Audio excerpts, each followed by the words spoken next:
Question number 34 हम देख रहे हैं बेटा, फिर आगे बात करेंगे on the concept of hidden goodwill. बेटा प्लीज शांत हो जाओ। चलो, एबीसी पार्टनर्स हैं, पार्टनरशिप में शेयर करते हैं 5-4-1 में। दो नए पार्टनर आ रहे हैं डी और ई। जो न्यू पीएसआर है वह 3:4:2:1। डी 90,000 रुपये ला रहा है गुडविल के, बट ई जो है वो अनेबल है, वो गुडविल नहीं ला सकता। Okay, both of the new partner introduced 1,20,000 each as their capitals. You are required to pass the journal entries. ठीक है, किसी को कोई दुविधा है? ओके, बोलो सर। दोनों 1,20,000 अलग अलग ला रहे हैं, ईच लिखा है ना बेटा वहाँ पे। ठीक है, नहीं साथ में नहीं। चलो बात शुरू करते हैं, बहुत सिंपल सी चीज़ है, कुछ डिफिकल्ट नहीं है इसमें। देखिए, सबसे पहले आप सैक्रिफाइसिंग रेशियो निकाल लीजिए बेटा। ए, बी एंड सी तीन पुराने पार्टनर्स हैं इस क्वेश्चन में, और टोटल मिला के 5 पार्टनर हो जाएंगे। तो बेटा पुराना रेशो क्या है? 5/10, 4/10 एंड 1/10। ठीक है, नए रेशो में क्या टोटल बन रहा है बच्चे? 12, 3/12, 4/12 एंड 2/12। सब साथ चल रहे हैं। एलसीएम लेना याद है सबको? 60 - 30 divide by 120, 48 - 40 divide by 120, 12 - 20 divide by 120। ठीक है, यही है। तो बेटा क्या क्या आया? 30/120, 8/120 एंड -8/। ये जो व्यक्ति है ये गेन कर रहा है और ये दोनों सेक्रीफाइस कर रहे हैं। कोई दुविधा है किसी को? पक्की बात है। Now the question says that 2 partners are coming, one of them is bringing the amount of goodwill in cash and the other partner is not bringing the goodwill in cash। सही बात है। अब देखो परेशानी कहाँ आती है। अब बहुत सारे लोगों को परेशानी ये आती है कि बेसिकली हम इस क्वेश्चन में एंट्री पास कैसे करें। अब देखो टेक्निकलिटी क्या है ना यहाँ पे, कि एक व्यक्ति ला रहा है गुडविल और एक व्यक्ति गुडविल नहीं ला रहा। तो बेसिकली इस क्वेश्चन को करने की 2 अप्रोचेज हो सकती हैं। वो 2 अप्रोचेज क्या है बेटा? पहली अप्रोच तो है कि आप बेसिकली इस क्वेश्चन को कंपाउंड एंट्री की फॉर्म में कर दीजिए। कैसे कर दीजिए? कंपाउंड एंट्री की फॉर्म में। कंपाउंड एंट्री माने दोनों पार्टनर्स की गुडविल को लाना, डिस्ट्रीब्यूट करना, एक एक जर्नल एंट्री में ही करिए। और दूसरी अप्रोच क्या हो सकती है? पहले डी का मामला हैंडल कर लो, फिर ई का हैंडल कर लेना। बात समझ में आ गई? तो मैं दोनों तरीके से करके दिखा दे रहा हूँ सो दैट कि आपको कन्फ्यूजन कम से कम रहे। क्लियर बात है? आंसर्स दोनों वैलिड हैं, दोनों पे ही आपको मार्क्स मिल जाएंगे। थोड़ा सा एक्सट्रीम है क्वेश्चन, ध्यान देना बात पे। चलो ये वाली बात हो गई हमारी। क्या क्या ला रहे हैं वो? चलो पहले मैं सेपरेटली कर रहा हूँ। Cash account debit to premium for goodwill to D's capital. बेटा डी कितनी कैपिटल ला रहा है? 120। कितना प्रीमियम ला रहा है? 90। टोटल कितना ला रहा है? 210। दुविधा? आगे premium for goodwill debit, C's capital account debit to A to B. बेटा 90,000 रुपये ला रहे हैं ये, कितने शेयर के लिए ला रहे हैं? शेयर बताओ उनका। डी का बेटा शेयर है 2/12। तो बेटा 2/12 के लिए ही इज ब्रिंगिंग 90,000। तो फर्म की कितनी होगी? 90 × 12/2, 9×6 = 54, 5,40,000 रुपये। सही बात है। सी के यहाँ कैसे भरोगे? 5,40,000 इंटू कितना आया था बेटा उनका? 8/120। सही बात है। किसी को दुविधा? यही सिखाया था पिछली क्लास में। फिर बेटा इन दोनों का भर दो। ए का कितना आएगा? 5,40,000 इंटू 30/120 एंड बी का 5,40,000 इंटू 8/120। इतना कर सकते हैं। किसी को दुविधा है कुछ? पक्की बात। और बेटा ये तो 90,000 है ही, सॉल्व करिए। कितना आता है? 54 कैसे कटेगा? 12 4 जा, ठीक है, 48 बचा 6, 5 पे कटा 4500। 45 × 8 कितना आता है अभी? 9 चौक 36। सही बात है। आगे इसको भी सॉल्व करो। इसको 4 से ही काट दो। कितना आएगा? 4 1 4, 4 3 12, 2 5 0। सही बात है? कितना ही आ रहा है? टोटलिंग चेक कर लेना प्लीज़। ये गलत आ रहा है बेटा, 1 0 और आएगा ना, ठीक है। और लास्ट वाला टोटल मैच क्यों नहीं हो रहा? ये गलत है यार, इसको डिवाइड करना दोबारा। 540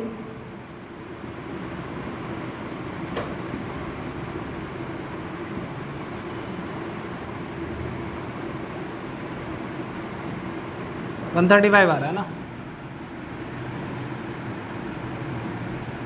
लेकिन इक्वल क्यों नहीं आ रहा?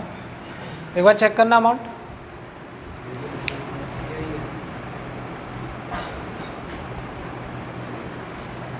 पंद्रह 4 और माइनस का 4, ठीक है एकदम ठीक है। चलो कंपाउंड वाली में देखते हैं एक बार क्या फ़र्क पड़ता है। कितना आ रहा है हमारा? ये तो सेम ही आ जाएगा, इक्वल आना चाहिए यार, ऐसा अलग तो नहीं आते इनमें। शायद इसमें एरर यही था कि कंपाउंड में ही मैच होता है क्वेश्चन, जहाँ तक मुझे याद है। चलो एक बार मैं कंपाउंड वाली यहाँ साइड में ही कर देता हूँ। 2 ईज कैपिटल, ये कितना कैपिटल आ रहा है? 1,20,000। हाँ ये साथ में ही करना पड़ेगा। एक्चुअली क्या है, साथ में इस वजह से करना पड़ेगा क्योंकि ये जो न्यू रेशो है ना, ये दोनों को बेसिकली लेकर निकाला गया है, तो हम बेसिकली एक अलग अलग इसको करके मैच नहीं कर सकते। तो एंट्री ये होगी, premium for goodwill, debit is current account, debit C is capital account,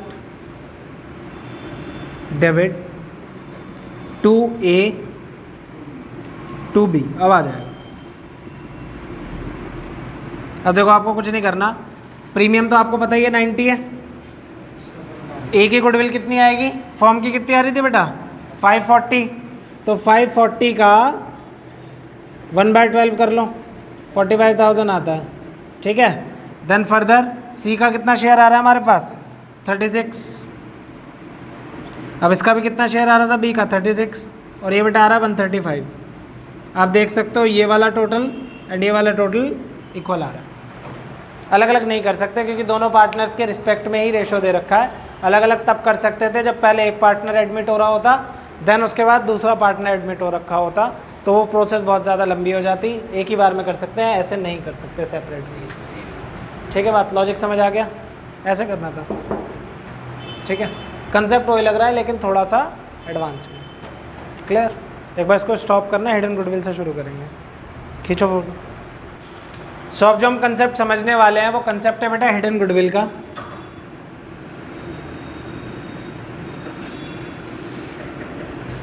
अब भाई देखो, हिडन गुडविल नाम से ही पता चल रहा है कि गुडविल का जो वैल्यू है वो एविडेंटली क्वेश्चन में गिवन नहीं है। गुडविल निकालने के टोटल हमारे पास 5 तरीके होते हैं। 5 में से 4 आप लोग वैल्यूएशन ऑफ गुडविल चैप्टर में सीखा है। On the basis of average profit, on the basis of weighted average profit, on the basis of super profits and capitalisation method. जो चौथा तरीका होता है वो होता है जो 5वां तरीका होता है वो होता है हिडन गुडविल। हिडन गुडविल के केस में क्वेश्चन में कोई नामो निशान भी ना हो सकता है कि गुडविल का, वो बात ही नहीं कर रहा कि फर्म की कितनी है, पार्टनर की कितनी है, कुछ नहीं बता रखा। उस केस में बेसिकली आप ये कंसेप्ट लगाते हो हिडन गुडविल का। बात ठीक है? हिडन गुडविल में आप बस चेक करते हो कि क्या इस क्वेश्चन में गुडविल हो सकती थी। अगर होती है तो हम निकाल लेते हैं, और अगर नहीं होती तो बेसिकली चेक करके आगे बढ़ जाते हैं। बात ठीक है? फिर हमको गुडविल का ट्रीटमेंट नहीं करना। कैसे करते हैं देखो, सबसे पहले आप बेटा इसमें निकालते हो capital of the new firm. क्या निकालते हो? ये कैसे निकलती है? नए पार्टनर की कैपिटल गिवन होगी,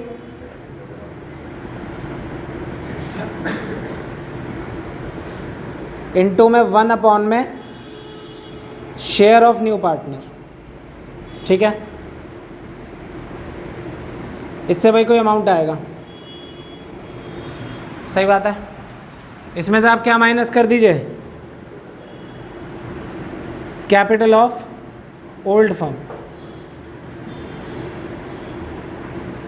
कैपिटल ऑफ ओल्ड फर्म कैसे निकलेगी? कैपिटल ऑफ ओल्ड पार्टनर्स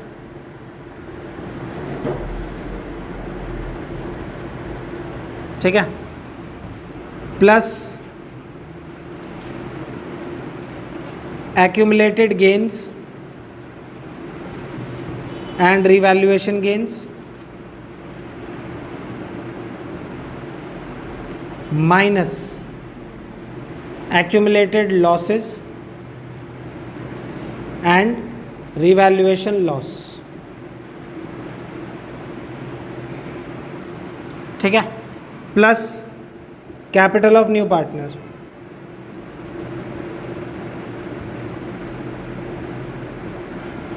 ये पूरा का पूरा आप इसमें से माइनस कर दीजिए। अगर कोई फिगर बचती है पॉजिटिव, अगर ये आ रहा है पॉजिटिव, तो ये फर्म की गुडविल है। क्या है? फर्म की गुडविल। और अगर नेगेटिव आता है तो आपको आगे बढ़ जाना है। फर्म की कोई भी गुडविल एग्जिस्ट नहीं करती, क्योंकि गुडविल एक एसेट है और एक एसेट की वैल्यू नेगेटिव में हो तो कंसिडर नहीं होता। Am I making sense? But ये वाली जो मैंने बातें लिखवाई हैं ना, ये आपको अभी जो आप क्वेश्चन करने वाले हो इसमें कोई काम नहीं आने वाली, क्योंकि ये हिडन गुडविल के बहुत ही ज़्यादा एलिमेंट्री क्वेश्चंस हैं। ये कहाँ पे काम आती है? जो बड़े क्वेश्चंस हम लोग करेंगे 8 मार्क्स वाले, वहाँ पे जब भी हिडन गुडविल निकलेगी तो ये कंसेप्ट लगेगा। और यहाँ पे जो क्वेश्चन लगेंगे ना, उसमें बस सिंपली ये निकाला, पुराने पार्टनर्स और नए पार्टनर की कैपिटल जोड़ी, ये वाली बात लगती ही नहीं है। तो बहुत सारे लोग कंफ्यूज हो जाते हैं कि यार यहाँ पे तो हमसे हिडन गुडविल ठीक हो रही है, बड़े क्वेश्चंस में ठीक नहीं हो रही थी। और उसका रीज़न ये होता है कि पूरा फॉर्मूला असल में ये होता है। बात ठीक है? ये बात आपको ध्यान रखनी है, इंपॉर्टेंट है। अभी जब हम क्वेश्चन करेंगे तो ज़्यादा इजीली समझ आ जाएगी। इस फॉर्मूला को प्लीज़ लिख लीजिए। पॉज करना। हिडन गुडविल के न्यूमेरिकल क्वेश्चंस कर रहे हैं हम लोग, ध्यान दीजिए बात पे। सबसे पहला क्वेश्चन है नई बुक में, क्वेश्चन नंबर 35। ए और बी पार्टनर्स है फर्म में, उनकी जो कैपिटल है वो 60,000 और 1,20,000 रुपये। वो डिसाइड करते हैं एडमिट करने का सी को 1/4 शेयर के लिए। सी लेकर आ रहा है 70,000 रुपये। क्वेश्चन आपसे अंत में कहता है calculate the amount of goodwill. यहाँ पे पता कैसे चल रहा है कि हिडन गुडविल का क्वेश्चन है? भाई हमने पहले 4 मेथड सीखे, simple average profit, weighted average profit, super profits and capitalisation. चारों में से किसी भी मेथड का समान नहीं दे रखा हमको, माने कि कौन सा मेथड लग रहा होगा? Hidden goodwill. शुरू करते हैं।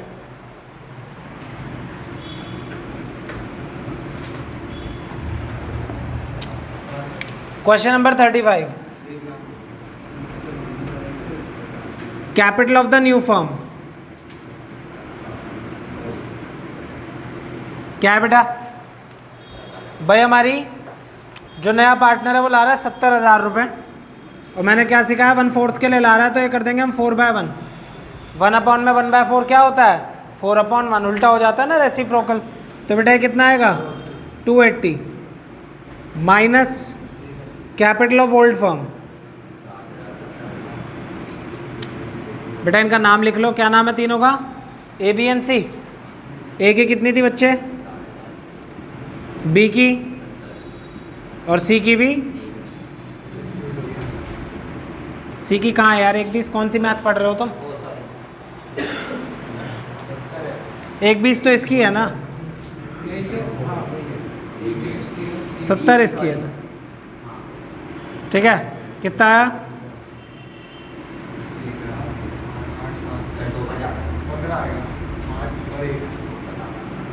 15। ठीक है, 250। 250 को यहाँ से माइनस कर दीजिए, कितना आ रहा है बेटा? ये फर्म की गुडविल है, उससे आपको शेयर उसका निकालना पड़ेगा।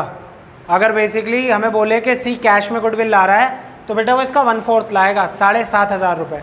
ये फर्म की गुडविल है, बात दिमाग में बैठा लीजिए अपने। समझ में आई इतनी बात? लॉजिक क्या है इसके पीछे? लॉजिक ये है कि भाई अगर कैपिटल की बात होती तो बेसिकली उसको कैपिटल कितनी लानी पड़ती? ठीक है ना, वही हम लोगों ने डिफरेंस निकाला है बस, कि प्रपोज्ड कैपिटल और एक्चुअल में वो कितनी ला रहा है। अब देखो जैसे नई फर्म में कितनी कैपिटल होनी चाहिए? 250, पर वो ला कितनी रहा है? 280। लॉजिकली अगर देखा जाए उसके शेयर के हिसाब से तो डिफरेंस कितना आ रहा है? 30। ये 30 क्या है? गुडविल है। जो वो एक्स्ट्रा ला रहा है वो क्या रही होगी? गुडविल रही होगी। ठीक है,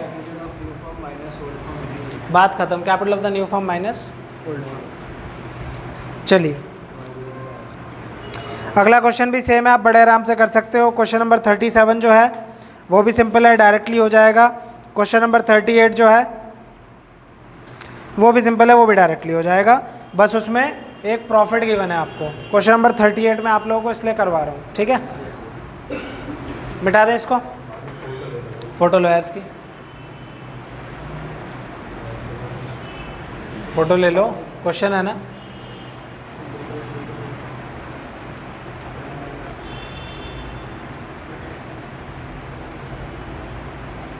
चलिए क्वेश्चन नंबर 38 की बात कर रहे हैं।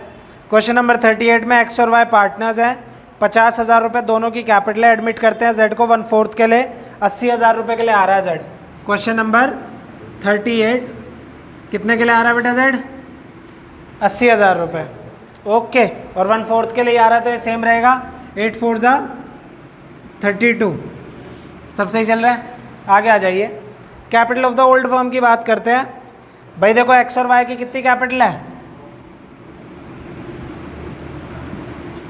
50,000 रुपये, 50,000 रुपये, ठीक है।